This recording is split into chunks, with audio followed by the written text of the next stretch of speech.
আজকে আমরা কথা বলবো এমন এক ফুল গাছ নিয়ে যেটা আমাদের সবার পরিচিত, কিন্তু এটা সৌন্দর্য একেবারে অন্যরকম। সেটা হলো বাগান বিলাস। আসসালামু আলাইকুম, কেমন আছেন সবাই? আজকে একটা নতুন ভিডিও নিয়ে আপনাদের সামনে হাজির হয়ে গেলাম। আমি যখন ঘুরতে বের হয়েছি তখন দেখলাম যে আমার চোখে একটা জিনিস ধরা পড়লো, সেটা হলো বিভিন্ন রঙের বাগান বিলাস। মানে সেটা দেখে আমি অবাক।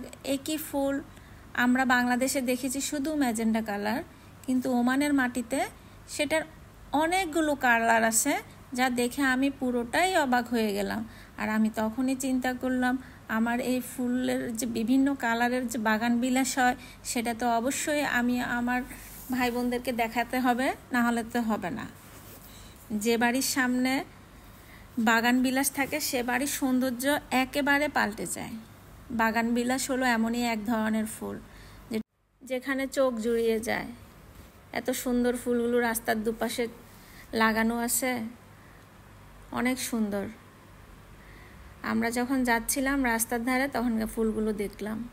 এখন আপনাদেরকে দেখাবো এই যে বিভিন্ন কালারের বাগান বিলাস ফুল, কত সুন্দর। এখানে কমলা কালার, হলুদ কালার, তারপরে সাদা কালার, লাল কালার, তারপরে গোলাপি কালার, যেগুলো আমি কোনো দিনও দেখি নাই বাংলাদেশে।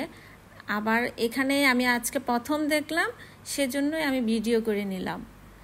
আর যেটা সুন্দর লাগছে আমার কাছে, মানে লাল কালারেরও ফুল হয়, মানে তাও আবার বাগান বিলাস। আমরা তো বাংলাদেশে শুধু ম্যাজেন্টা কালার দেখছি, আর আরেকটা নতুন একটা কালার দেখলাম, সেটা হলো সাদা আর গোলাপি একসাথে মিক্সড করা কন্ট্রাস্ট কালার। এটা আরও বেশি আমাকে অবাক করলো।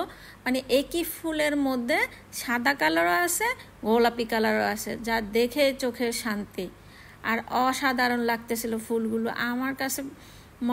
মনে হলো যে আমি আপনাদের সাথে শেয়ার করলে আমার ভালো লাগবে। আপনারাও আমার ভিডিওর মাধ্যমে নতুন এই রঙের ফুলগুলো দেখবেন এবং সবাইকে বলতেও পারবেন যে বাগান বিলাস শুধু আমাদের দেশের মতো ম্যাজেন্টা কালারেরই হয় না, এটা অনেকগুলো কালারের সংমিশ্রণে থাকে, যেটা আমরা ওমানের মাটিতে দেখতেছি। ওমানের মাটিতে প্রত্যেকটা বাড়ির সামনে তারা সুন্দর করে গাছগুলো সাজিয়ে রাখে, আর বাড়ির সৌন্দর্যটাও বৃদ্ধি পায় বাগান বিলাসের সাথে সাথে, সুন্দর লাগে। তো আমরা এখন বাড়ি যাচ্ছি, বাড়ি যাওয়ার পালা। রাস্তার ধারে এই যে কি সুন্দর করে বাগান বিলাসের গাছগুলো সাজানো আছে, একেবারে ছবির মতো। মরুর দেশে এরকম দেখা মানে অনেক শান্তি। আজকে আর বেশি কিছু বলবো না। আল্লাহ হাফেজ, সবাই ভালো থাকবেন।